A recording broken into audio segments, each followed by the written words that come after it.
Hey there, I'm Amos, and we're going to look at how you can use the selective color adjustment layer to edit your photos' colors non-destructively in Photoshop. So if we jump right in here, I have a picture of a Luca that I took in California, and you can see this image has quite a bit of bright greens from the plants in it, and I want to go in and just adjust the greens, and selective color allows you to do that very, very easily because it gives you control over a bunch of different colors specifically. So if we go down here to the selective color flyout, or the adjustments layer flyout, and choose selective color, it'll create a new adjustment layer with a mask. Each adjustment layer always comes with a mask, and that's just used to mask off areas of an image. So if I was to take a black paintbrush and paint over the greens here when I made adjustments, then it wouldn't show in that spot. So you can see that it's adjusting everything but that spot that I masked off. So that's what a mask is for.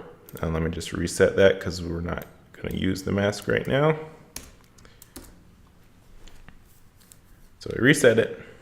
We go to our selective color adjustment layer, and we're going to go straight into the greens because that's the first thing I want to edit. I want to pull some of the cyan color out of the greens, and that's going to let it, it's going to turn into more of an olive color.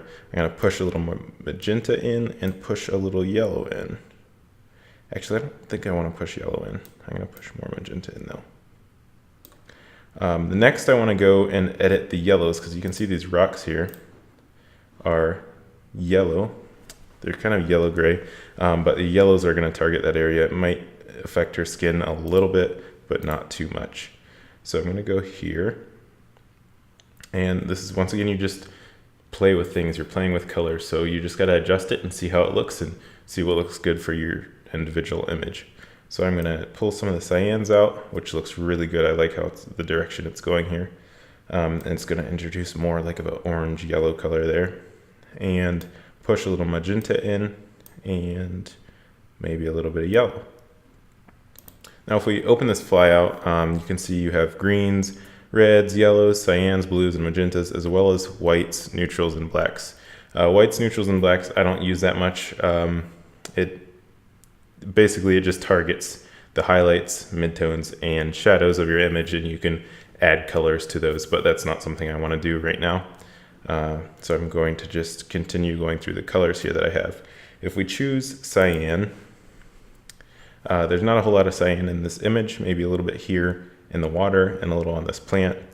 So you can adjust that if you'd like. I pretty much like it how it is. Maybe pull some of the cyan out of the cyans.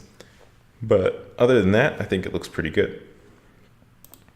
So that is how you use selective color to adjust the colors in your image and completely change the look. I am going to show you in the next tutorial how you can use selective color and hue and saturation together to completely change the look of the image and actually add in some new colors to make a very cool effect that still looks believable but completely different than the original image. I'm going to open up Lightroom here and show you what I'm talking about. So here we have another image from this same shoot. You can see there's greens and the plants and everything. And then if I click to the left, you can see I completely changed the look of the image. I brought the brightness down a little bit. I changed the plants to a red color and left kind of a little bit of blue in there and just desaturated everything in general.